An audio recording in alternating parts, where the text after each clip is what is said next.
Well, would you look at this?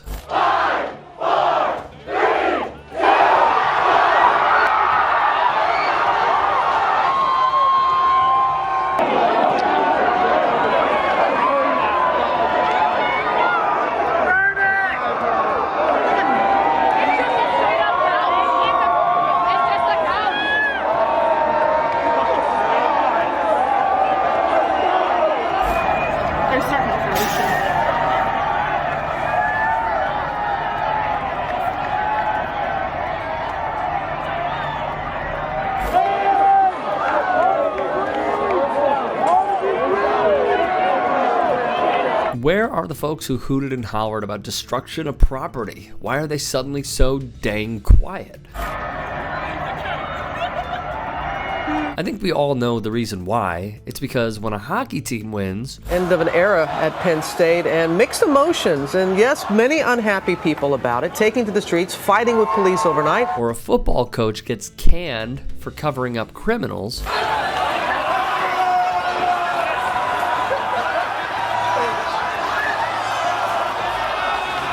or a college coach departs the University of Tennessee for USC in LA. An estimated crowd of 15,000 revelers rioted in the streets, setting fires and trashing homes. Or the celebration of a national championship win, there is simply no uproar. However, Hey! You're not doing anything, you What the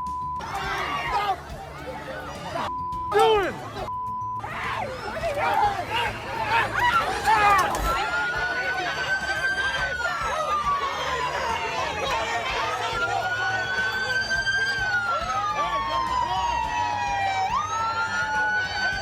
We're trapped.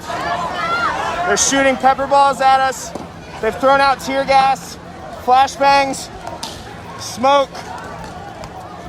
They just chased everybody down this way. There's a line of riot police up there.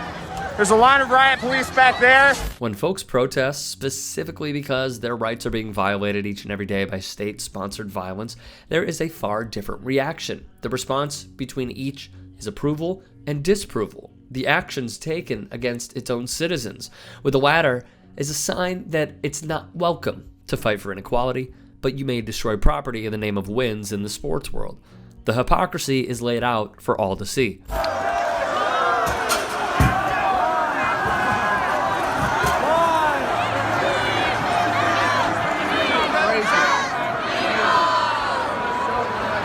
When Philly fans hit the streets, fires were set, some stores were broken into, and drunk people fought and caroused across the city.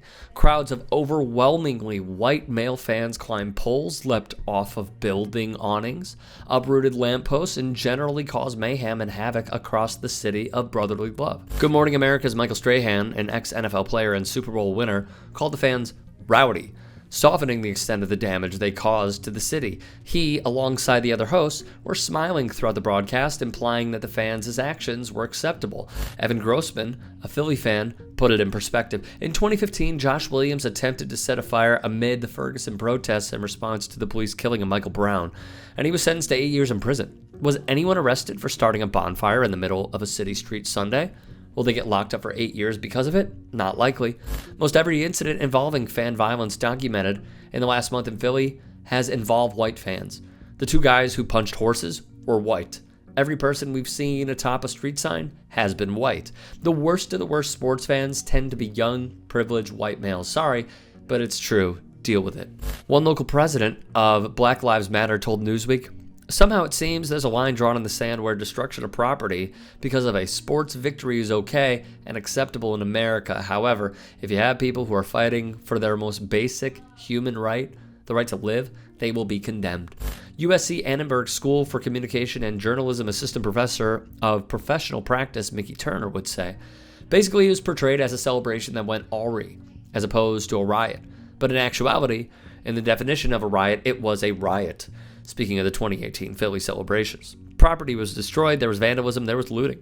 Grossman asked once more, why is it socially acceptable, why is it encouraged by public officials to go completely bonkers and break stuff after a big win, but when nonviolent crowds form in a common bond over social issues that matter, like police brutality and racial injustice, they are met with devastating force and riot gear, assault rifles, and intimidation, tear gas? Is it because one crowd forms from jubilation while the other collects from outrage? Or is it because one crowd is white and the other is not? In short, it appears even showing the double standard is just too much to ask.